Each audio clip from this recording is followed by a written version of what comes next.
ci gaba da yi wa Isra'ila lugudan bama-bamai inda ta kai hare-hare a yankin arewaci da kuma tsakiyar ƙasar. Akalla mutum 8 ne aka tabbatar da mutuwarsu, yayin da hukumomi suka ce sama da mutum 200 sun jikkata.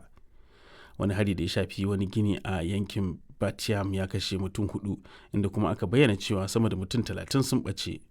Ga fassarar rahoton wakilin BBC a yankin gabas ta tsakiya Hugo Bachega.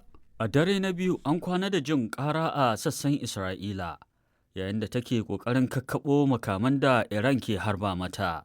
Wani harin da Iran ta kai a arewacin Isra'ila ya kashe mata da dama a Haifa. A Tamra da ke arewaci, garin da galibi Falasɗinawa ne, wani gini ya rufta bayan wani harin na Iran. Haka ma wani gini a Bat-Yam ya tarwatse. Bayan wayewar gari, jami'ai sun ci gaba da neman waɗanda ba a gani ba.